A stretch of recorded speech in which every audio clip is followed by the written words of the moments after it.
ಇಂತಹ ಹೆಣ್ಣನ್ನು ಮದುವೆ ಆಗಲೇಬಾರದು, ಜೀವನ ನರಕ ಆಗುತ್ತೆ. ಚಾಣಕ್ಯ ನೀತಿ ಎನ್ನುವುದು ಕೇವಲ ಅಂದಿನ ಕಾಲದಲ್ಲಿ ಮಾತ್ರವಲ್ಲದೆ ಇಂದಿನ ನವಯುಗಕ್ಕೂ ಕೂಡ ಅತ್ಯಂತ ಪ್ರಸ್ತುತ ಎನಿಸುವಂತಹ ಪಾಠಗಳನ್ನು ಕಲಿಸುತ್ತೆ.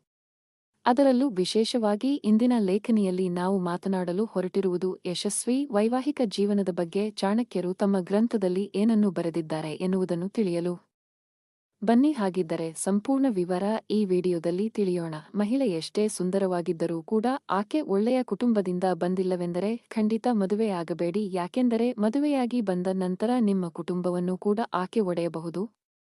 ಆಕೆ ಎಷ್ಟೇ ಸೌಂದರ್ಯವತಿಯಾಗಿರಲಿ, ಆದರೆ ಅವಳ ಗುಣನಡತೆ ಹಾಗೂ ಮನೋಭಾವನೆ ಕೆಟ್ಟದ್ದಾಗಿದೆ ಎಂದರೆ ಆಕೆಯನ್ನು ಮದುವೆಯಾಗಲೇಬಾರದು.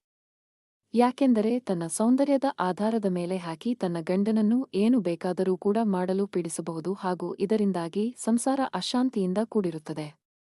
ಇನ್ನು ಸಂಸಾರದಲ್ಲಿ ಸುಳ್ಳು ಹೇಳುವಂತಹ ಮಹಿಳೆ ಕೇವಲ ಕುಟುಂಬವನ್ನು ಮಾತ್ರವಲ್ಲದೆ ಗಂಡನ ಮುಂದಿನ ಯೋಜನೆಗಳಿಗೂ ಕೂಡ ತೊಡಕಾಗಿ ಕಾಣಿಸಿಕೊಳ್ಳಬಹುದು. ಹೀಗಾಗಿ ಅಂಥವರನ್ನು ಮದುವೆಯಾಗಬೇಡಿ. ವಿಶ್ವಾಸದ್ರೋಹ ಮಾಡುವಂತಹ ಮಹಿಳೆಯನ್ನು ಕೂಡ ಗಂಡು ದೂರ ಇರಿಸಬೇಕು. ಇಂದು ಬೇರೆಯವರಿಗೆ ವಿಶ್ವಾಸದ್ರೋಹ ಮಾಡಿದವಳು ನಾಳೆ ತನ್ನ ಸ್ವಾರ್ಥಕ್ಕಾಗಿ ತನ್ನ ಗಂಡನಿಗೂ ಕೂಡ ವಿಶ್ವಾಸದ್ರೋಹ ಮಾಡಲು ಹಿಂಜರಿಯುವುದಿಲ್ಲ.